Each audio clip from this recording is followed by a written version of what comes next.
So, the second intentional masterclass session with Lynne McTaggart was quite arduous, if I'm being honest. She went through the 13 keys to intention mastery, and there was quite a lot involved. And the session lasted for about 2 hours, and I think, I guess really there wasn't much detail in each of those 13 keys. A lot of what was spoken about, again, was kind of like regurgitation from material that's in the course that I'd already bought, which was like the Power of 8 course, as I mentioned in my first video. But there was more detail. Admittedly, there's definitely more detail. And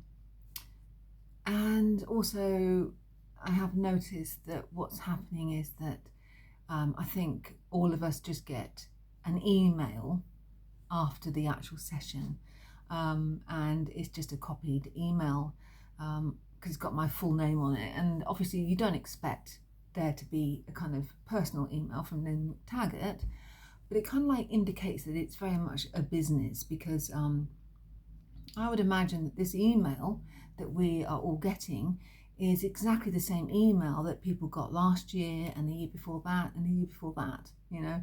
So I think that, yeah, it does feel very kind of business orientated. So there's that. And this time there was about, about 470 people there. That's a lot of people.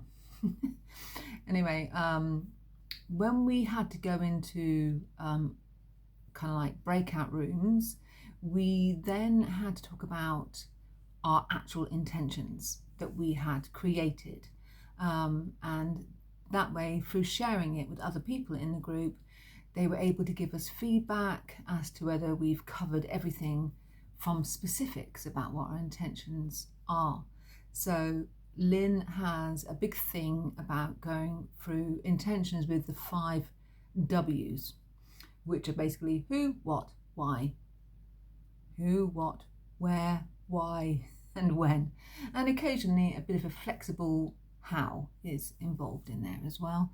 But yeah, so we had to talk about that with each other, and there wasn't much time. I think in my group one person got left out completely, but yeah, I spoke about overcoming agoraphobia and why I wanted to, and in what time scale, and you know, all the visualization that I do, the mental rehearsal, the end goal, everything like that, and was getting feedback from that.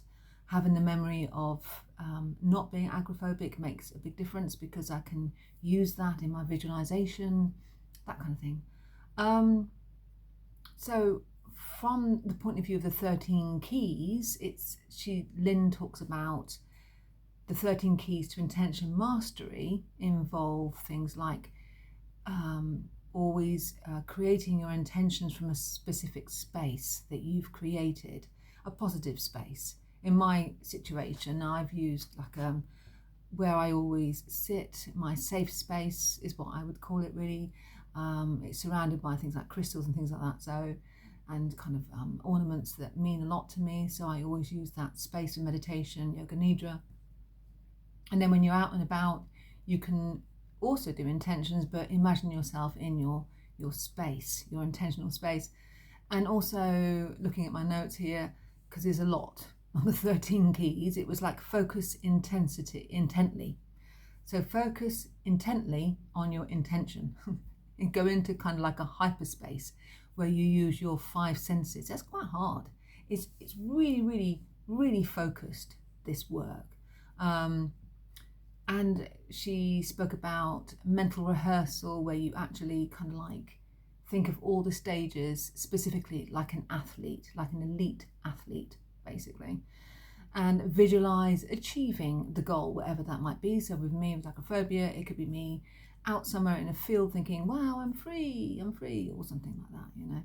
I no longer think in that certain way. I no longer am focusing on my bodily sensations, you know, and I'm free, which is the ultimate goal for me. One of my intentions, I've got several. Anyway, Visualize achieving a goal. Send intentions from your heart. And obviously the being specific with the 5 W's. So you can write all this stuff out and then try and remember it all. It's quite hard, isn't it? Very hard to do. And also she speaks about setting intentions, creating intentions and focusing on your intentions when there's solar activity, which apparently will enhance the chances of your intentions manifesting. I have noticed that she doesn't really use the word manifesting, doesn't use that. She's very much about intention. I don't know, makes you wonder. So you have to create intentions for every single specific stage. Everything. So say you want to go for a job, then you'd have to create, be thinking about that morning, what you're feeling, what you eat, what you wear, when you actually get to the interview, how you conduct yourself, how you respond, and then when you receive the kind of like the welcome email to say you've been accepted for the job, how you would feel, everything, literally everything you can think of. And also embody your intention. So she talks about using props and pictures and accoutrements and things like that. And I'm thinking that's quite difficult for something like agoraphobia, or maybe a relationship. Maybe say you wanted to find the woman or man of your dreams. I don't know how you could use a prop for that. I thought of the wrong prop then. Yeah, that's another video entirely. Basically she's saying, say for example you wanted to be really good at tennis, and I guess you would bring a tennis racket, or something like that. Or for me, I'm learning the drums and have been for a while, so I could take my drumsticks in the next session as being my kind of bit of, a prop of sorts, And also she's saying about trust the process and don't give up even when it doesn't seem as if anything's actually happening. So those aren't 13, but that's basically the ones that I found to be the most important. And then there was homework as well of still monitoring our thoughts, because they're really important. But that is hard, isn't it, to monitor your thoughts all the time, because we have so many of them. And so, yeah, not an easy thing to do.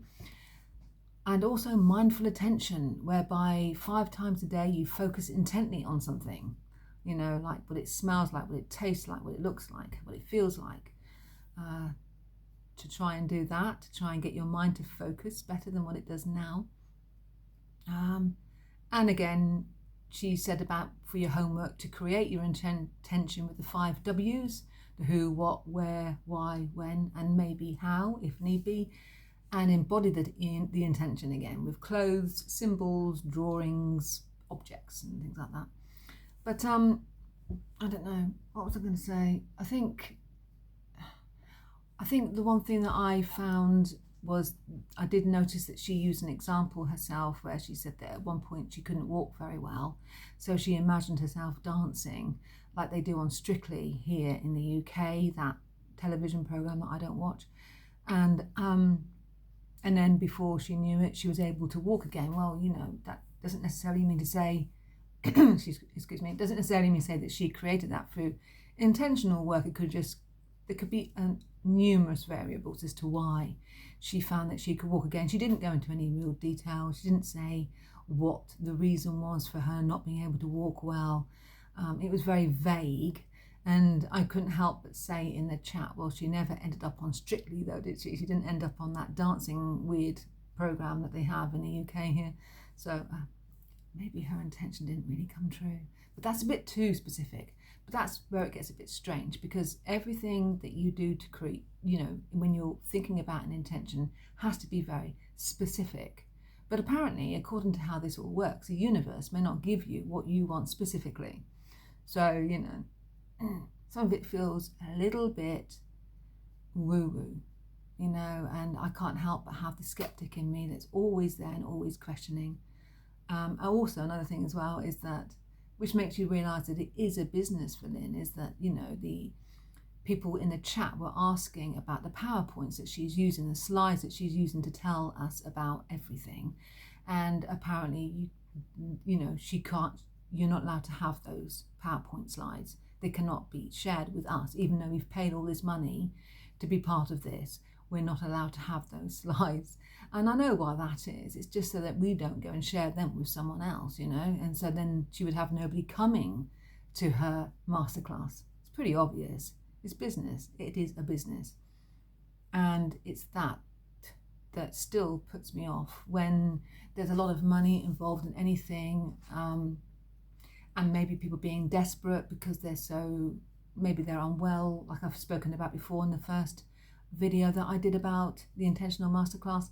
You know, I worry about people being exploited. I don't like that side of it, people being vulnerable to that, and people and in this case Lynn and anybody else, making a shed load of money out of people because they're desperate to manifest their health or wealth or dream life or the love of their life, whatever it is. I've never liked that, and I will always say something about it. It doesn't feel right, it doesn't sit right with me. So yeah, the next one is tomorrow. A bit late doing this video, and it can be a little bit grueling going through more than 2 hours of Lynn basically talking very quickly, going through everything, and then very short time in the breakout rooms, and everybody asking loads and loads of questions all the time because they're not really getting it. It is quite a thing, but I'll keep going and I'll keep coming back, letting you know. Have any of my intentions come true that I've created? Maybe. There might have been one that I did do all the mental rehearsal, and I did actually do it, and I did actually achieve the goal. I won't go into detail, but yes, maybe. But then you could say that was due to hard work and, I don't know, any other variables that you might like to pick up on and think about, you know, that could have caused my goal to be accomplished. You know, I don't know whether it worked, but I definitely did do mental rehearsal for it, and I did imagine everything, and some of what I imagined, mentally rehearsed, did actually take place. So yeah, there is that. So does it work?